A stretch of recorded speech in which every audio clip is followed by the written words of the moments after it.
was talking about, the question of power and how that operates in a polarized society where you have ethnic elites, the Hutu and the Tutsi, vying for and competing for political power. And each time each side gets political power, even in the name of the other ethnic group, it uses it against the other side, number one, but even your own side is not saved from the effects of this ethnic-based kind of power structure. And so whether it's Hutu or Tutsi, the demand for democratization and the demand for human rights and the demand for healing between the communities and the demand for the two communities to see themselves in the power structures. Poverty is something that every successive leader in Rwanda will always face, and none of them will be able to have a radical solution to it. So the claim that President Kagame has developed Rwanda is really a myth, because other than what has happened around the city of Kigali, Rwanda is still predominantly the poor country in the heart of the continent. And so I think that myth of Kagame developing the country has missed the point, because the basis for stability and the basis for development has always been that issue of freedom. And so unless we have freedom in the country and unless we have a way the two major ethnic groups, the Hutus and Tutsis, can see each other and have bridges between each other and see themselves in the power structures, then the whole question of development is very sham, in my opinion. You're listening to Worldview on WBEZ. I'm Jerome McDonnell, speaking with Theogene Rudasingwa, and he's a former chief of staff of Paul Kagame. Also with us is Brian Endless, professor of political science at Loyola and a senior advisor to the Hotel Rwanda Foundation. Brian, what do you get out of these stories when you hear about someone from the inside telling and explaining what it was like to be in there and to be false to yourself, and what it's like inside a regime like Kagame's? I think Theogene's voice is incredibly important. Everything that he just said are things that we've been saying for several years, that Human Rights Watch has said, that Amnesty International has said. But sitting here, we have a person who was a high-ranking Tutsi in the RPF, who was the Secretary General of the RPF, who was Chief of Staff to Paul Kagame, who was Kagame's voice in Washington, D.C., and he's now telling us that all of the stories that we know to be true over the years are actually not only true, but that they go deeper than we had thought before. This is a man who confirms for us that some of the worst cases were real, that the lies that were told by Kagame to cover up actions were things that had actually happened, and someone sitting on the inside is a more powerful voice in many ways to echo the things that have been said by groups before. I also think the important point here is getting to the truth. And this is something that the Kagame regime is desperate to hide. The basis of his power is controlling information.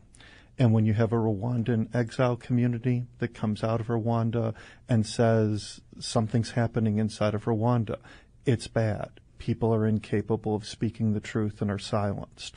And then you have former government officials, Theogene and his three colleagues who wrote the Rwanda briefing, coming out and saying the exact same thing, but saying it as a person who was inside of the government.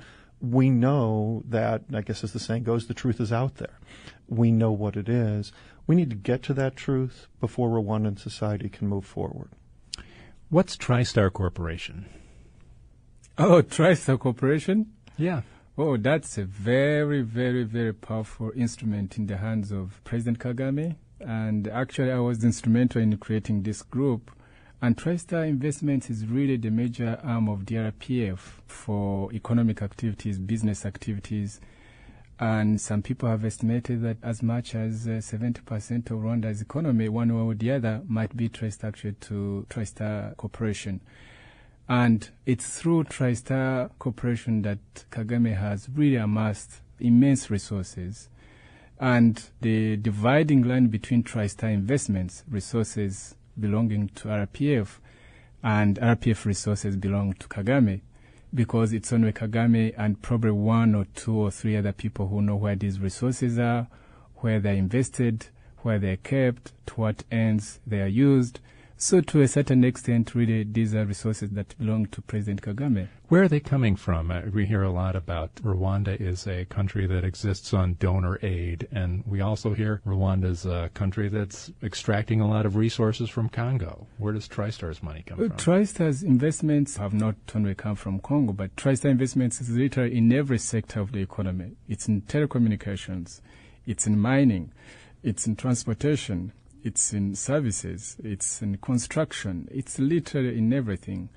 Even as you've heard this whole story that generally the West has tried to silence about executive jets that President Kagame has bought, this is money that has come from public coffers. This is not even money from RPF. This is money from public coffers, which Kagame has used to buy personal jets. And I think it's very important that, especially for American taxpayers, because whereas on the one hand, Rwanda is one of the most aided countries on this planet in terms of per capita resources committed to Rwanda. So on the one hand, Western taxpayers are helping Kagame within the economy, helping in education, in health, and other things. And on the other, President Kagame is siphoning off all these resources for personal use, including buying personal jets to the tune of $150 million. And I think this is something that American taxpayers and leaders in this country, especially in the United States, should know. It seems like the West largely gives him a pass on things like that. He can kind of run this election campaign that he ran that was really all about just him getting reelected, and they give him a pass because he's not corrupt. More than anybody that our country has ever known in our long, long history, there's nobody with a style.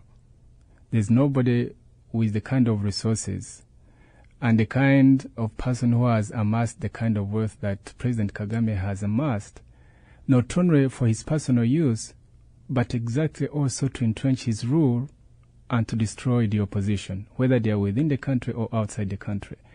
And so this whole myth about the incorruptible